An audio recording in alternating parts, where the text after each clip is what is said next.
For over a year now on Claremont Road in Atlanta, I've driven by a group of senior citizens standing along the street holding up signs for Black Lives Matter.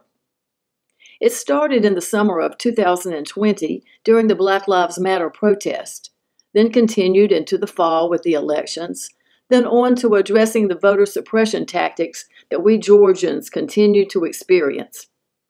I decided to spend some time with these seniors and find out what was motivating them to come out here. We all live at Claremont Place, which is independent living for seniors. And it's been across from the VA hospital here on Claremont Road for 30 years. This particular group, the Vigil, started coincidentally on June 19th, Juneteenth of 2020. Actually, my daughter had just been in downtown Atlanta a few days prior, or perhaps the weekend before, with Black Lives Matter signs because of George Floyd. Claremont Place has 200 residents, retirees, independent living. About 50 of us are progressives, and so we call ourselves the Claremont Progressives. And we've, as long as I've lived here, 6 years, we have met and talked about issues that are important to us. Black Lives Matter, police reform now, and racism. We did Warnock and Ossoff. We had a heavy group out here with lots of signs voting. Vote for change. Vote for Warnock, vote for Ossoff. Dora, what are you doing out here today?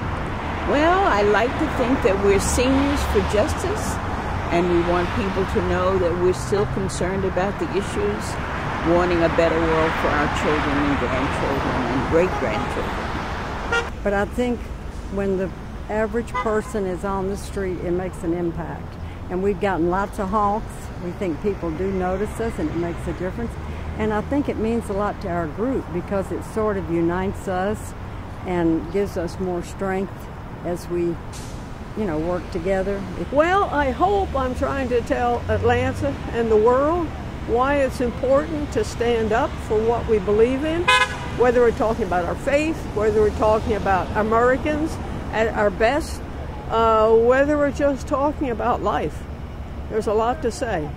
Because it's some little tiny thing that I can do with my frustration about injustice, about what the political scene is. Because the majority of United States citizens support the progressive agenda and the agenda that the president is pushing right now, and other Democrats, the PRO Act for labor rights, the For the People Act to protect our rights to vote and take away a lot of the barriers that have been thrown up by the Republicans, the Build Better Act that would particularly help senior citizens, by the way, by expanding Medicare and strengthening a lot of other quality of life issues that are extremely important.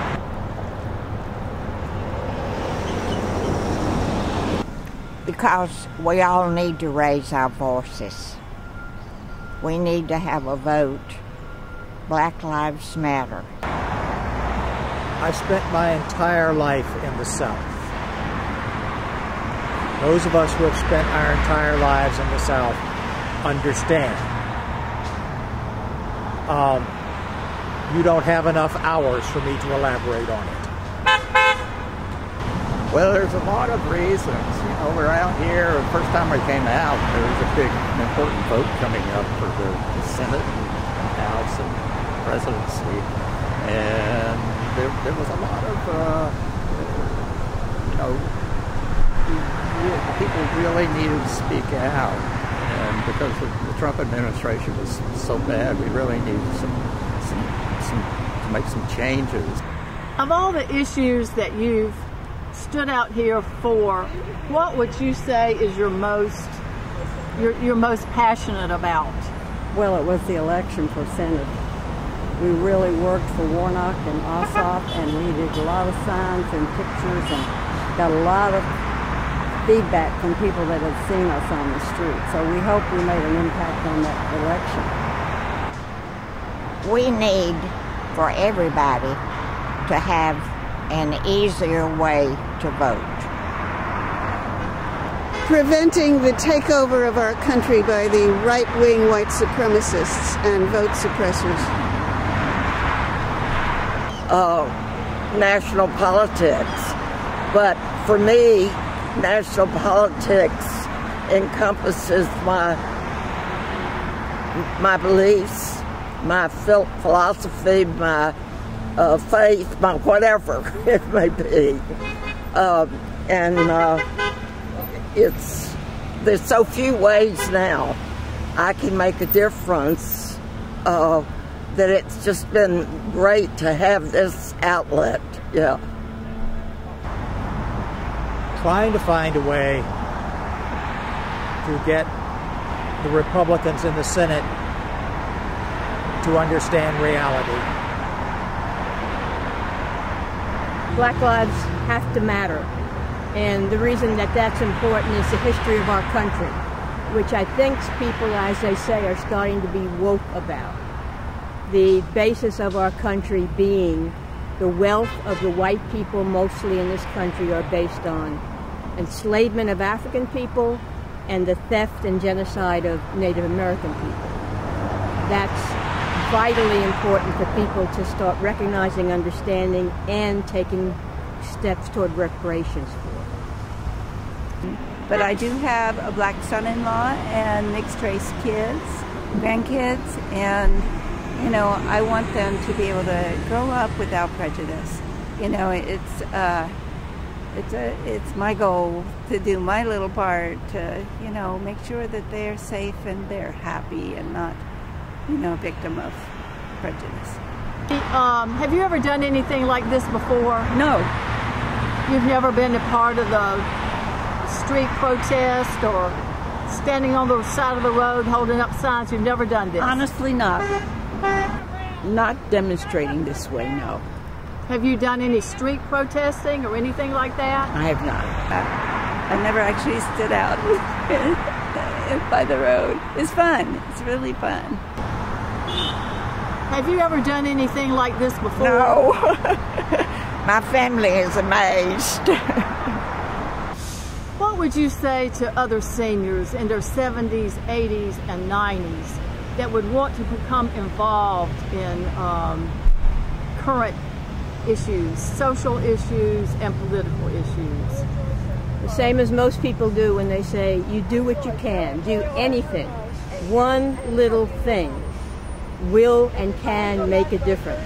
If you can't walk, you can sit and do something. If you're only at home, you can use your email, use your phone, use social media to get out information to other people who can do more. Do yourself by calling your representatives, your congresspeople, local elected officials, all kinds of things people with all kinds of abilities can do and have done.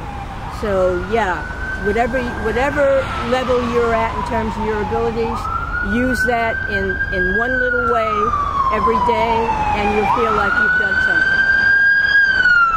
The seniors are taking a temporary break now, resting up for even more actions in the 2022 election year.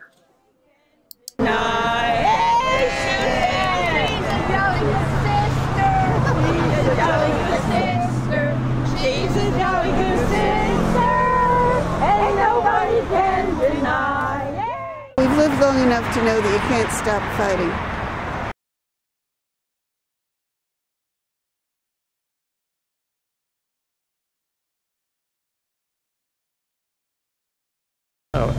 No, my wife and I can come out here. I'm proud to be a part of this. And there are men out here. There are other men out here sometimes too, but it's mostly women, and I'm proud of it. When we moved into this retirement community that was already a progressive club, which is one of the reasons why we moved here, because you know, we're kindred spirits. They're kindred spirits for us. Probably that's the thing I was most worried about moving in to a senior community was that I'd be the only radical in the group. And it's just been a joy to find out how many share my basic beliefs.